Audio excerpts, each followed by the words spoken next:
Hello दोस्तों, कैसे हैं आप। मेरे चैनल पे आपका बहुत बहुत स्वागत है। ठीक है, आप बोर्ड पे क्वेश्चन देख रहे होंगे। इस प्रकार के भी और भी क्वेश्चंस है जो हम लोग डिस्कस करेंगे। इलेक्ट्रोस्टैटिक चैप्टर से रिलेटेड जो पीवाईक्यू है मैंने करा दिए हैं। ठीक है, कई पार्ट में कराए हैं। उसके बाद second chapter electrostatic potential and the capacitance जो चैप्टर है उसके पीवाईक्यू चल रहे हैं। ठीक है, मेरा यह है कि परीक्षा से पहले ये मेरा मोटो है कि मैं अधिक से अधिक कम से कम एक चैप्टर के कम से कम 30 से 35 पीवाईक्यू मैं आपको उपलब्ध करा दूं। और अप्रॉक्स आपके फिजिक्स में 14 चैप्टर हैं। ठीक है, तो आप एग्जाम में जब बैठें, इन चीजों को जब आप देख करके बैठेंगे तो मुझे लगता है कि आप खुद ही बताएंगे एग्जाम आफ्टर एग्जाम, कमेंट करेंगे कि हाँ सर, आपने हमारे लिए क्या किया है ना, क्या सोचा। ठीक है, तो मेरा तो बस यही है कि भाई आप अच्छा से अच्छा करिए। हमारा मेन मोटो यही है।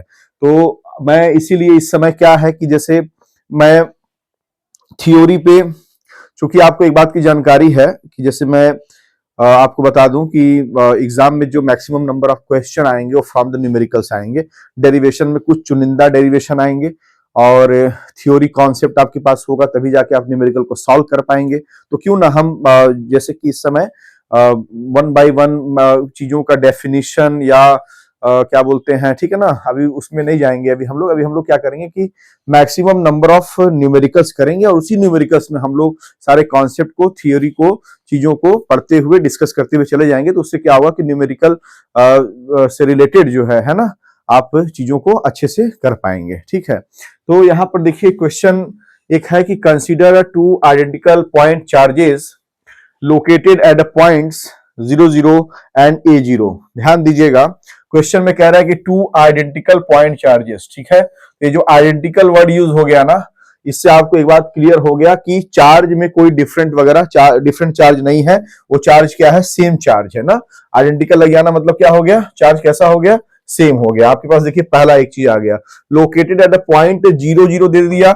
जब भी 0 0 दे देता है, कोऑर्डिनेट्स दे दिया, तो आप क्या करते हैं, आप समझ जाते हैं कि हाँ भाई 0 0 हो गया, मतलब कहीं ना कहीं बात ओरिजिन की हो गई। ठीक है, एंड A0 दे दिया, मतलब एक्स एक्सिस पे ए चलना है, वाई पे नहीं चलना है।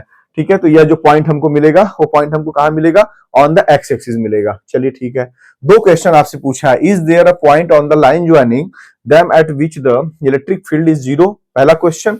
और दूसरा पूछा, is there a point on the line joining them at which the electric potential is 0, दूसरा क्वेश्चन। तो हम लोग बारी बारी क्वेश्चन को सॉल्व करेंगे। पहले उनका एक नाम है कि जो टू आइडेंटिकल पॉइंट चार्जेस हैं लोकेटेड एट पॉइंट दिस। तो एक काम करते हैं, पहले एक छोटा सा फिगर बना लेते हैं।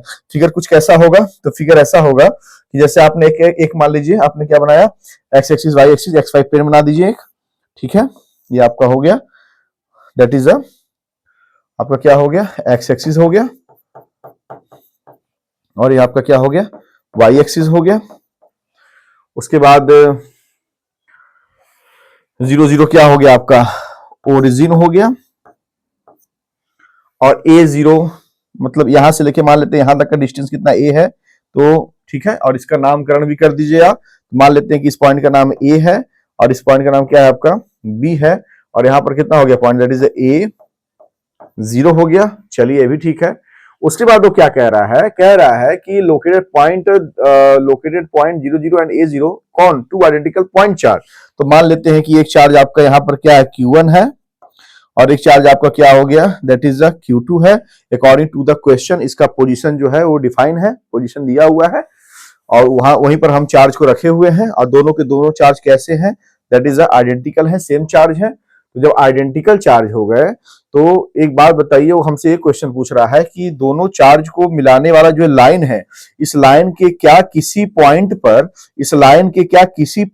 पर हमको इलेक्ट्रिक फील्ड 0 मिलेगा क्या। तो आप मुझे एक बात बताइएगा कि अगर ये दोनों के दोनों सेम चार्ज हैं, ठीक है, तो सेम चार्ज है, मान लेते हैं कि जैसे मान लेते हैं कि ये पॉजिटिव चार्ज है, ये भी क्या हो गया, पॉजिटिव चार्ज है। तो आप बताइए, अगर मान लीजिए मैं एक पॉइंट ले लूं, मान लीजिए जैसे सपोज करिएगा, ठीक है, मान लीजिए इसका हम मिड पॉइंट ही क्यों ना ले लें। ठीक है, देखिए इसका आंसर क्या है, मैं आपको बता दूं। इसका आंसर तो यह है कि मिड, हाँ, इसका आंसर इज का जो is there a point on the line joining, तो यस, ठीक है, यस मींस इलेक्ट्रिक फील्ड आपको 0 मिलेगा इस लाइन ज्वाइनिंग के किसी पॉइंट पर, लेकिन अब उसको वो कैसे मिलेगा वो मैं आपको एक्सप्लेन कर रहा हूं। तो आप ये समझिए कि जैसे यहाँ पर ए और बी दो पॉइंट हो गए, इनको मिलाने वाला लाइन क्या है, ए बी लाइन है। यहाँ पर एक मिड पॉइंट हम ले लेते हैं, that is a C point. अब अगर मान लीजिए यहाँ पर हम क्या निकालते हैं, यहाँ हम निकालते हैं क्या, इलेक्ट्रिक फील्ड। तो एक बात बताइए, इस पॉइंट पर इलेक्ट्रिक फील्ड इंटेंसिटी के लिए, ठीक है, इलेक्ट्रिक फील्ड इंटेंसिटी के लिए कौन रिस्पॉन्सिबल होगा? तो ए पॉइंट पर जो चार्ज Q1 है वो रिस्पॉन्सिबल होगा, एंड बी पॉइंट पे जो चार्ज है Q2 वो रिस्पॉन्सिबल होगा। तो आप अगर इसका इंडिविजुअली निकालेंगे तो कितना आएगा, E1 इक्वल टू आ जाएगा, that is 1/4 pi epsilon 0 Q1 अपान, अब मान लेते हैं कि यहां से यहां तक का जो डिस्टेंस है वो क्या है, R1 है, और यहां से यहां तक का डिस्टेंस क्या है, ठीक, मान लेते हैं कि जैसे अगर यहां से यहां तक का डिस्टेंस कितना हो गया, मान लीजिए अगर 2R हो गया, तो ये वाला डिस्टेंस कितना हो जाएगा, R हो जाएगा, ये वाला भी डिस्टेंस क्या हो जाएगा, R हो जाएगा। ठीक है, ये बात आप समझ गए होंगे। उसके बाद यहाँ पर क्या हो जाएगा, Q1 अपान R हो जाएगा।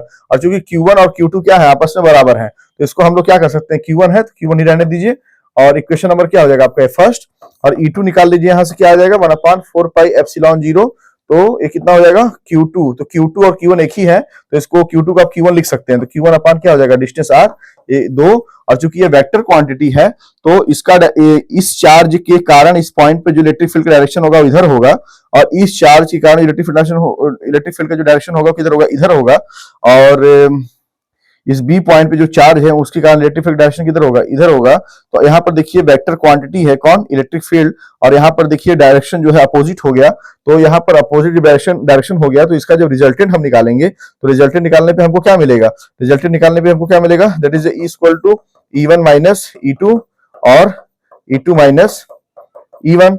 और जब हम देखिए आप ये दोनों के दोनों जो इलेक्ट्रिक फील्ड इंटेंसिटी का जो वैल्यू आया हुआ है दोनों सेम आया हुआ है, तो आप क्या पा जाएंगे, जीरो पा जाएंगे। देखिए हाँ जीरो आ गया ना, जीरो आना का मतलब क्या हो गया, मतलब यस, इसका आंसर क्या हो जाएगा, दैट इज यस हो गया। ठीक है, जो जीरो आ गया यस। इस मैं आपको फिर से एक बार समझाना चाहूंगा, यहां पर हमने क्या किया है, देखिए एक्स एक्सिस वाई एक्सिस, ठीक है, एक हमने एक्स वाई प्लेन बना दिया। उसके बाद आप यहाँ पर देख रहे होंगे कि दो आइडेंटिकल चार्ज हैं, एक का नाम मैंने Q1 दे दिया, एक का नाम मैंने Q2 दे दिया, और ये जहां पर रखे गए हैं तो एक ओरिजिन पे रखा गया है और एक A0 पे रखा गया है, दोनों का नामकरण मैंने कर दिया, एक पॉइंट का नाम A, दूसरे पॉइंट का नाम मैंने B कर दिया। वो हमसे क्वेश्चन पूछ रहा था कि इस A और B पॉइंट को मिलाने वाली जो लाइन है, क्या इस लाइन के किसी पॉइंट पर इलेक्ट्रिक फील्ड जीरो मिलेगा क्या, तो हाँ जीरो मिलेगा। कहां पर मिलेगा, उसके मिड पॉइंट पे। मिड पॉइंट का नाम मैंने क्या दे दिया, C दे दिया, और मैंने क्या किया, A और B के बीच का डिस्टेंस कितना मान लिया, 2R मान लिया। तो अगर यह मिड पॉइंट है तो चूंकि यहां से यहां तक का डिस्टेंस R होगा और यहां से यहां तक का डिस्टेंस कितना होगा, R होगा, और जब मैंने इसका इंडिविजुअल इलेक्ट्रिक फील्ड का वैल्यू निकाला तो E1 electric field intensity E1 equal to E1 और E2 हमको क्या मिले, इक्वल मिले। और जब इसका हम रिजल्टेंट निकालेंगे तो E1 माइनस E2 कर लीजिए, चाहे E2 माइनस E1 कर लीजिए, आप क्या वैल्यू पाएंगे, जीरो पाएंगे। तो जीरो आ गया, मतलब कि हाँ इलेक्ट्रिक फील्ड जीरो मिल सकता है। तो फिर कहां मिल सकता है, तो इसके मिड पॉइंट पे मिल सकता है। तो ये आपका आंसर हो गया कि हाँ जीरो मिल सकता है। कहां मिल सकता है भाई, मिड पॉइंट पे मिल सकता है। ये आपका पहला आंसर हो गया। ठीक है, मिल सकता है क्या है, मिलता है मिड पॉइंट पे। ठीक है, मिड पॉइंट के अलावा किसी और पॉइंट पे अगर आप देखेंगे तो आपको E1 और E2 का वैल्यू क्या आ जाएगा, डिफरेंट आ जाएगा। और जब डिफरेंट आएगा तो रिजल्टेंट आएगा, तो रिजल्टेंट जो आएगा उसका कुछ वैल्यू, कुछ सम वैल्यू आएगा, और सम वैल्यू आएगा तो sum value is not equal to zero. तो इट मींस दैट कि मिड पॉइंट पे ही आपको जीरो मिलेगा और किसी पॉइंट पे आपको AB के किसी पॉइंट पे आपको जीरो नहीं मिलेगा इलेक्ट्रिक फील्ड। ठीक है, तो आशा करता हूं आप समझ गए होंगे। इसके बाद जो एक क्वेश्चन है कि is there a point on the line joining them at which the electric potential is zero. वो पूछ रहा है कि क्या इलेक्ट्रिक पोटेंशियल हमको जीरो मिल सकता है क्या। तो देखिए इलेक्ट्रिक पोटेंशियल आपको जीरो नहीं मिलेगा। तो अगर कोई पूछेगा कि क्यों नहीं मिलेगा, तो पहला तो आंसर इसका क्या हो गया कि इलेक्ट्रिक फील्ड, इसका आंसर क्या हो गया कि नो। पहला का आंसर क्या हो गया एस, और दूसरे का आंसर क्या हो गया नो। एस का रीजन मैंने आपको समझा दिया, अच्छे से एक्सप्लेन कर दिया। अब दूसरे का समझिएगा। जब आप इस A पॉइंट पर जो चार्ज Q1 है, आप जब पोटेंशियल निकालेंगे, ठीक है, जब आप क्या निकालेंगे, पोटेंशियल निकालेंगे, तो पोटेंशियल निकालेंगे तो आपको जानकारी होगा कि पोटेंशियल क्या होता है, एक स्केलर क्वांटिटी होता है। क्या होता है, एक क्वांटिटी होता है। तो स्केलर क्वांटिटी मतलब इसका नो डायरेक्शन, इसके पास कोई डायरेक्शन वगैरह नहीं होता है।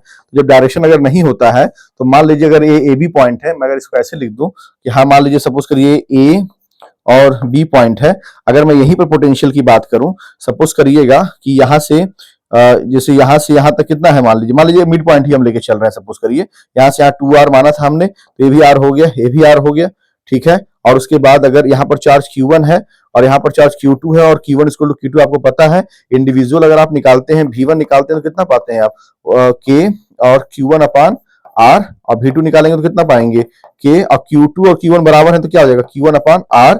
लेकिन ये चूंकि स्केलर क्वांटिटी है तो जब इसका आप रिजल्टेंट निकालेंगे तो V equal to V1 plus V2 आ जाएगा। तो V1 प्लस V2 आ जाने का मतलब ये हो गया कि आपको जो पोटेंशियल है वो जीरो नहीं मिलेगा। तो नहीं मिला, इसके लिए कौन जिम्मेदार, चूंकि ये स्केलर क्वांटिटी है। तो आशा करता हूं आप समझ गए होंगे, ठीक है।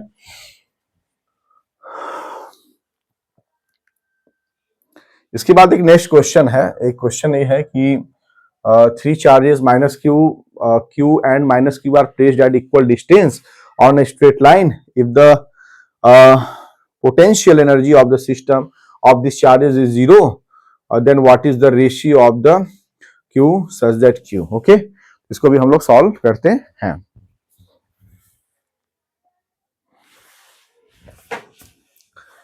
अभी क्वेश्चन को आप समझ गए होंगे। देखिए इसमें थ्री चार्जेस है, माइनस क्यू है एंड माइनस क्यू है, ठीक है। Are placed at equal distance on a straight line, ठीक है। तो एक काम करते हैं, इसका सॉल्यूशन क्या है, इसको हम लोग ना पहले एक बना लेते हैं, क्या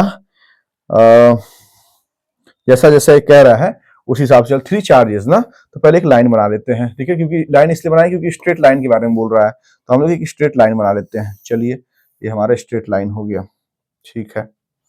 अब जब स्ट्रेट लाइन हो गया, एक काम करते हैं, रुक जाइए, और इसको थोड़ा सा, ठीक है, हम लोग इसको थोड़ा सा ऊपर बना लेते हैं।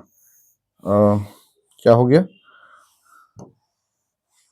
एक स्ट्रेट लाइन हो गया, ठीक है। अब स्ट्रेट लाइन हो गया तो minus Q and minus Q, तो मान लेते हैं यहां पर क्या है, माइनस क्यू है, और यहां पर मान लेते हैं कि क्या है, क्यू है, और यहां पर मान लेते हैं क्या है, माइनस क्यू है, और इनके बीच at equal, placed at equal distance on a straight line, ठीक है।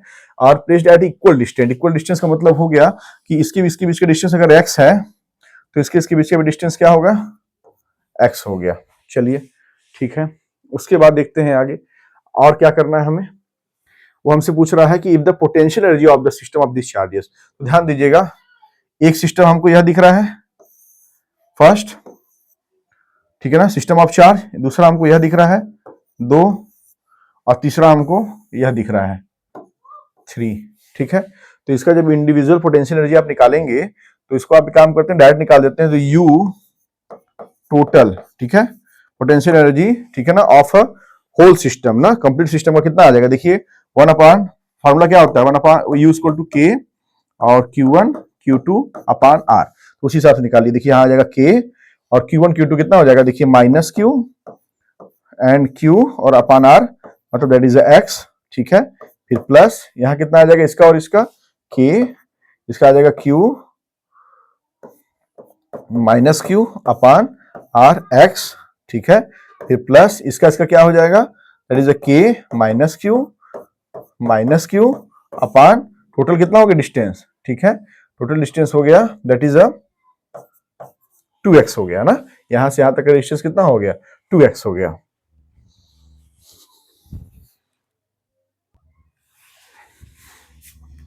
इसके बाद आप देख रहे होंगे कि ये समझ में आ गया होगा आपको, ठीक है। उसके बाद क्या हो गया कि आपने कॉमन ले लिया, क्या कॉमन ले लिया, तो आपने दैट इज यहाँ पर देखिए कॉमन में क्या क्या आपको दिख रहा है, या इसको ऐसे कर लीजिए कि इन दोनों को पहले सॉल्व कर लीजिए, तो x कैल्सियम कितना हो जाएगा, x हो जाएगा, यहाँ ऊपर कितना आ जाएगा, यहाँ पे आ जाएगा that is minus K Q capital Q, और यहाँ पर भी आ जाएगा minus K Q capital Q, और प्लस यहाँ पर आ जाएगा माइनस माइनस क्या हो जाएगा, प्लस हो जाएगा, that is K Q square upon 2x, और ये किसकी वैल्यू है, दैट इज U टोटल। और एक बात वो बोल रहा है, पता है आपको, वो क्या कह रहा है, if the potential energy of the system of this charge is zero, वो पहले कह रहा है कि जीरो, तो जीरो मतलब किसके इक्वल हो गया, दैट इज 0। इसको सॉल्व कर लीजिए थोड़ा सा, देखिए कितना आ जाएगा आपका, that is minus 2K cube Q upon x हो गया, और plus K Q square upon 2x हो गया, इज इक्वल टू 0 हो गया। तो आप इसको थोड़ा सा सॉल्व कर लीजिए, इस माइनस वाले को उधर ले आइए, जब उधर ले आएंगे तो कितना हो जाएगा, दैट इज के क्यू स्क्वायर अपान 2x, ठीक है। और उसके बाद इसको इधर आप ले आएंगे तो कितना हो जाएगा, that is 2k Q capital Q upon x, x क्या हो गया कैंसिल, k से क्या हो गया कैंसिल, और उसके बाद आपने यह देखा कि q से q क्या हो गया कैंसिल। देखिए बचा क्या, यहां पर एक बचा q, ठीक है, और अपान यहां बचा 2, और यहां कितना बचा 2q बचा, ठीक है, और अपान 1 हो गया। मेथड ऑफ क्रॉस मल्टीप्लिकेशन करेंगे तो हम क्या पाएंगे, तो हम पा जाएंगे that is a q equal to 2 2 जा 4 4q। हमें रेशियो किसका किसका चाहिए, हमको इसकी रेशियो चाहिए, तो इसका मतलब क्या हो गया कि 4 को हम इधर ले आएंगे तो हम क्या पाएंगे q ratio small q is equal to, ठीक है, 1 रेशियो 4। तो ये आपका क्या हो जाएगा फाइनल आंसर हो जाएगा।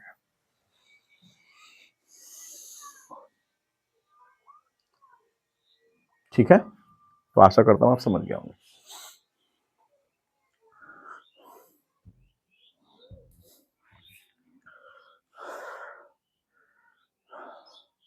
क्वेश्चन जो बार बार एक एक ना, जैसे एक क्वेश्चन की जो एक ललकार है आपके प्रति, ठीक है, वो उस ललकार को आप एक्सेप्ट करिए और क्वेश्चन को ना आप समझाइए कि नहीं आप हैं क्या, ठीक है, आप बहुत कुछ कर सकते हैं, ठीक है। ये क्वेश्चन का बस खाली यही है ना कि बार बार ललकार दे रहा है कि तुम्हारे अंदर हिम्मत है तो हमको सॉल्व करके दिखाओ, तुम्हारे अंदर हिम्मत है तो हमें सॉल्व करके दिखाओ। तो आप उनको बताओ कि हाँ मेरे अंदर कितना हिम्मत है, आपके अंदर बहुत ज्यादा पोटेंशियल है। मैं आपको एक जानकारी दे दूं। इसके बाद जो एक क्वेश्चन है थर्ड है, the magnitude of the electric field E is in region varies with the distance in centimetre as E equal to इतना, by how much does the electric potential increase in moving up from point at r is equal to 1 meter to a point at r is equal to 10 meter, ठीक है। Question आप समझ गए होंगे। देखिए इसमें ना, the magnitude of electric field in a region varies with the distance, मतलब इलेक्ट्रिक फील्ड वेरी कर रहा है, ये तो कंफर्म हो गया। अब विद द डिस्टेंस आर है और ई इलेक्ट्रिक फील्ड का मैग्नीट्यूड दिया हुआ है, कितना दिया हुआ है, that is E equal to 10r plus 5, that is a newton coulomb inverse, okay. उसके बाद कह रहा है how much does the electric potential increase in moving from point at r equal to 1 metre to a point r equal to 10 metre. चलिए मतलब range दे दिया है आपका ना, r इक्वल टू 1 मीटर, 2 से काम कर लेते हैं ना, एक को r1 मान लेते हैं दूसरे को r2 मान लेते हैं। चलिए यहां पर भी ठीक है। और potential increase electric field very, तो आपको एक बात ना जानकारी होगा, एक आपने पढ़ा होगा कि इलेक्ट्रिक फील्ड और पोटेंशियल ग्रेडियंट में रिलेशन आपने पढ़ा होगा, और आपको एक फार्मूला पता भी होगा कि दैट इज अब चूंकि यहाँ पर रेंज भी दे दिया है, रेंज क्या दे दिया है कि मतलब अगर रेंज का सेंस ये है यहाँ कि increase in moving from a point at this point two this point, ठीक है ना। तो यहाँ पर जब इस प्रकार से क्वेश्चन है तो आपको जानकारी होगा कि भाई फार्मूला क्या होता है हमारा, ई इक्वल टू होता है minus dv by d r. इसको हम ऐसे लिखेंगे, that is a dv equal to, that is a minus integration of, चूंकि यहाँ पर 2 पॉइंट है तो एक हो गया r1 is r1 to r2, और उसके बाद कितना हो जाएगा आपका dv इक्वल टू, ठीक है ना, इलेक्ट्रिक फील्ड E, और हो जाएगा dr हो जाएगा, ठीक है, आप समझ रहे हैं। इक्वल टू, ठीक है ना, dv इक्वल टू कितना हो गया, ई डी आर इधर आ गया, माइनस का माइनस, और पॉइंट दिया हुआ है r1 से r2, तो r1 टू r2 हो गया। आपको क्या करना है, देखिए dv है ना, तो जब dv है तो सपोज करिए अगर मान लीजिए इनिशियल, अगर मान लीजिए शुरू में अगर उसका पोटेंशियल v1 है और बाद का पोटेंशियल अगर v2 है, ठीक है, तो dv इक्वल टू कितना हो जाता है आपको जानकारी होगा, v2 minus v1 is equal to minus r1 और r2 और e, और ये कितना हो गया dr हो गया। माइनस अगर इधर चला जाएगा तो क्या हो जाएगा, v1 minus v2 integration of r1 की वैल्यू कितनी है भैया 1, और r2 की वैल्यू कितनी है भैया 10, और यहाँ कितना हो गया e की वैल्यू कितनी है भैया, that is a 10 r plus 5 dr हो गया आपका।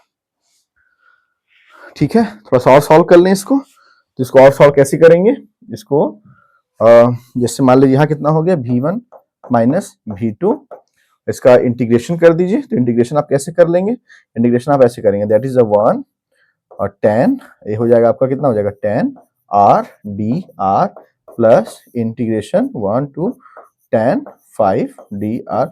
इसको इंटीग्रेशन बाय पार्ट्स में हमने कन्वर्ट कर दिया। अब क्या हम पाएंगे देखिएगा, that is a v1 minus v2 है, तो यहां से क्या हो जाएगा, दैट इज अ यहां आपका, ठीक है, दैट इज अ, ये आपका एक पार्ट हो गया।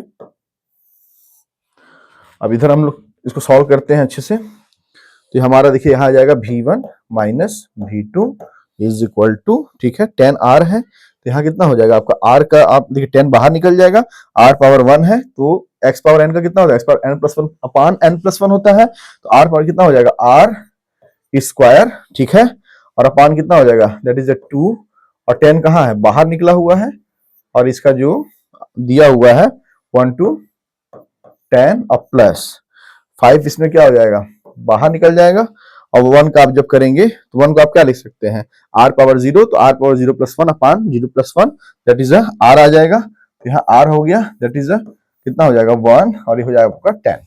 सॉल्व करेंगे तो कितना हो जाएगा v1 माइनस v2, इसको सॉल्व करेंगे 2 बाहर निकल जाएगा, तो कितना आ जाएगा बाहर में 5, और यहाँ वैल्यू पुट करेंगे तो कितना हो जाएगा 10 स्क्वायर हो जाएगा 100, और माइनस 1 और प्लस 5 इंटू आर कितना हो जाएगा 10 माइनस 1 हो जाएगा, ठीक है। सॉल्व करेंगे तो v1 minus v2 equal to हो जाएगा 5 इंटू, ठीक है, 99, और प्लस ये हो जाएगा 5 इंटू 9 हो जाएगा, तो यहाँ से कितना आ जाएगा v1 minus v2 equal to, इसको आप सॉल्व कर दीजिए।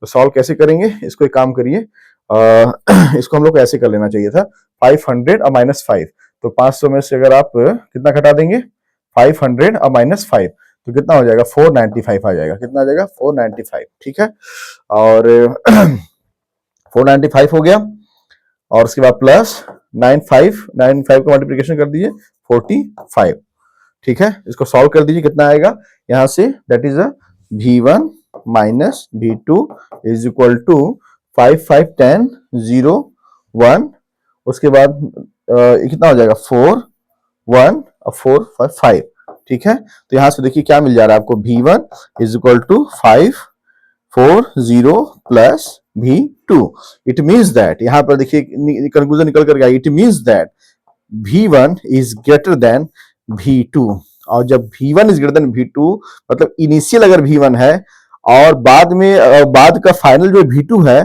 और जिसमें यह कहा जा रहा है कि जो फाइनल वाला है वो लेस है, इसका मतलब पोटेंशियल जो हो गया आपका, जो पोटेंशियल हो गया, जो पोटेंशियल हो गया वो क्या हो गया, दैट इज अ डिक्रीज हो गया, क्या हो गया, पोटेंशियल क्या हो गया, डिक्रीज हो गया, ठीक है, तो पोटेंशियल आपका क्या हो गया, डिक्रीज हो गया। और यहां पर आप देख रहे होंगे how much does the electric potential increase in moving from point, देखिए पोटेंशियल आपका क्या हो गया, डिक्रीज हो गया, ओके।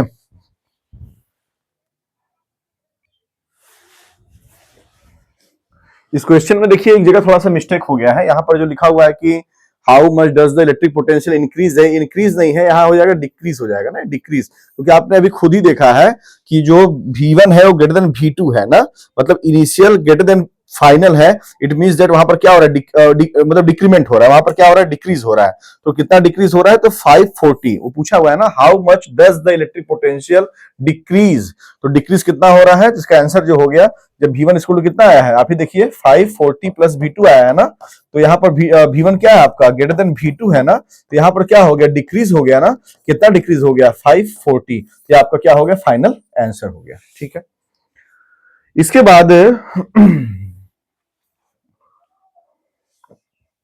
बाद अगर हम बात करें तो एक क्वेश्चन और है, देखिए, two metallic sphere of a radius r and 2r are charged so that both of these have a same surface charge density sigma if they are connected to each other with a conducting wire, in which direction will the charge flow and why, ठीक है ना। देखिए एक बात बताइए मुझे, अगर मैं जैसे दो स्फीयर बना दूं और एक स्फीयर मुझे बनाना है, एक बनाना है क्या, देखिए एक का रेडियस r होना चाहिए, दूसरे का 2r ना, तो ये देखिए मैंने एक छोटा सा स्फीयर बना दिया और एक थोड़ा सा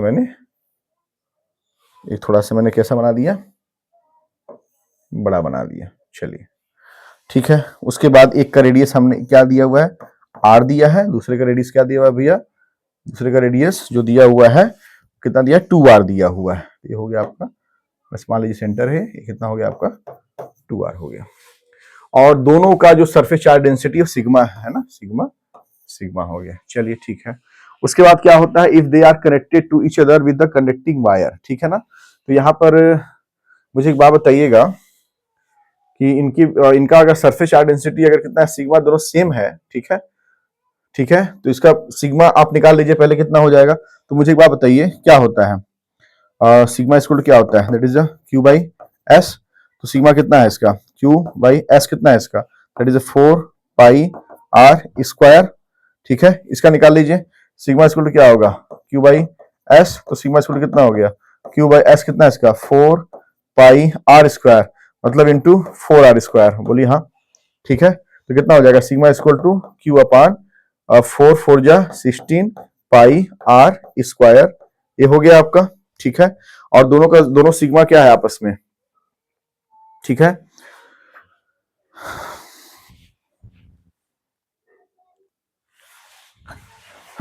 अभी आपने क्या किया, इंडिविजुअल आपने जब इसका, चूंकि यहां पर क्वेश्चन में दिया हुआ सरफेस चार्ज डेंसिटी क्या सेम है, तो आपने क्या किया, इंडिविजुअल निकाला। तो यहां से क्यू कितना आ जाएगा, क्यू इक्वल टू आ जाएगा 4 पाई आर स्क्वायर सिग्मा। इसके लिए इसका कितना आ जाएगा, q equal to that is 16 pi r square sigma हो गया। अब इसका क्या करिए, पोटेंशियल निकाल लीजिए। तो इसका पोटेंशियल कितना हो जाएगा, मान लेते हैं V1 इक्वल टू कितना हो जाएगा, के क्यू अपान आर हो गया।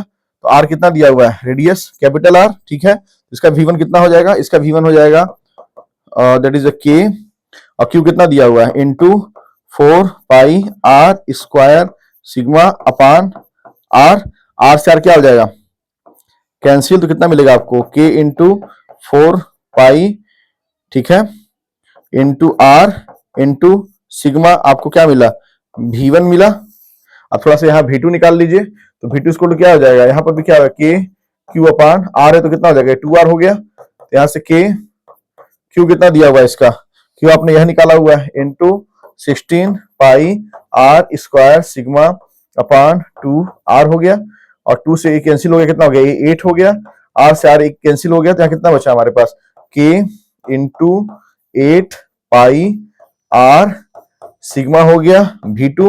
और आप यहाँ पर देख पा रहे होंगे कि V1, ठीक है, V1 में सब कुछ, V1 और V2 में सब कुछ सेम है, बस सब कुछ सेम का मतलब है के पाई आर सिग्मा सेम है, डिफरेंट क्या है 4 और 8। इसके पास 8 हो गया, 8 टाइम्स हो गया, और ये कितना हो गया 4 टाइम्स हो गया। इट मींस दैट कि V2 जो हो गया वो ग्रेटर देन क्या हो गया, V1 हो गया। तो V2 क्या हो गया आपका, हायर पोटेंशियल हो गया, और V1 क्या हो गया आपका, लोअर पोटेंशियल हो गया। और आपको एक बात की जानकारी है, क्या जानकारी है, कि अगर वायर से कनेक्ट कर दिया जाएगा तो जो चार्ज का फ्लो होता है, वो चार्ज का फ्लो कहां से कहां होता है, हायर टू लोअर होता है। इट मींस दैट कि यहां पर अगर हम यहां कनेक्टिविटी अगर बना दे रहे हैं, ठीक है, तो यहां पर जो चार्ज का फ्लो होगा वो from big sphere to small sphere होगा, हायर टू लोअर होगा। उसके बाद ठीक है, और यहां पर क्या पूछ रहा है, इन विच डायरेक्शन, तो फ्रॉम डायरेक्शन क्या हो गया, बिग टू स्मॉल, ठीक है।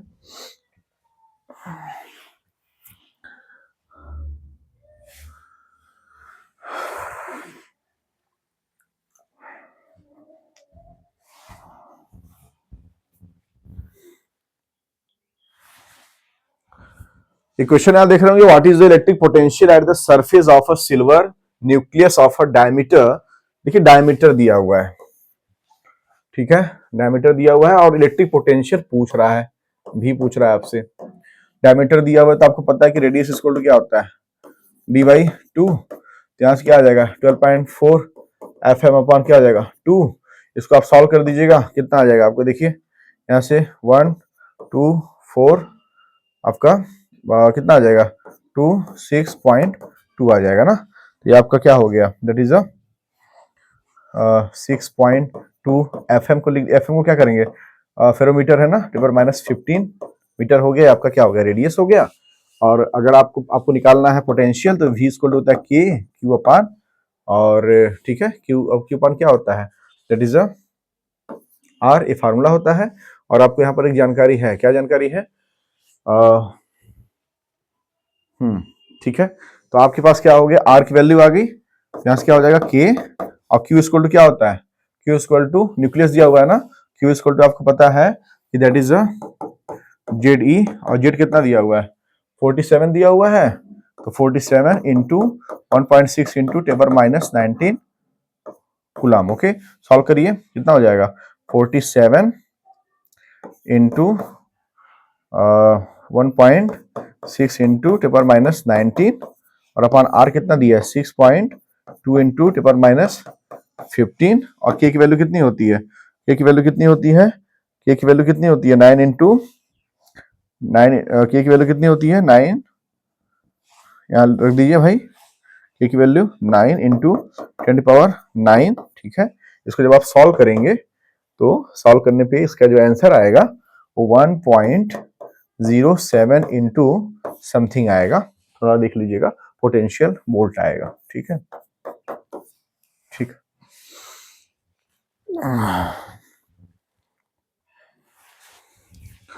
इसको सॉल्व करिएगा, सॉल्व करने के बाद जो आपका आंसर आएगा 1.09 इंटू 7 वोल्ट आएगा, ठीक है। तो आपका सॉल्व हो गया, ठीक है। इसके बाद फिर हम लोग जो नेक्स्ट पार्ट रहेगा उसमें आप कोशिश करेंगे कि जैसे पोटेंशियल से क्वेश्चन हो गए हैं 2-3 पार्ट में, तो आप कोशिश करेंगे कि नेक्स्ट पार्ट में पोटेंशियल के कुछ क्वेश्चन और कैपेसिटेंस के ज्यादा क्वेश्चन, और उसके बाद जो पार्ट रहेगा उसमें maximum number of question from the capacitance topic. Okay, और आप सॉल्व कर लीजिए इसको, सॉल्व करने के बाद आप खुद महसूस करेंगे कि नहीं आपके अंदर क्या चेंजेस आया, क्या परिवर्तन आया है, ठीक है, ठीक है। तो इसके साथ ही इस पार्ट का समापन होता है। ओके।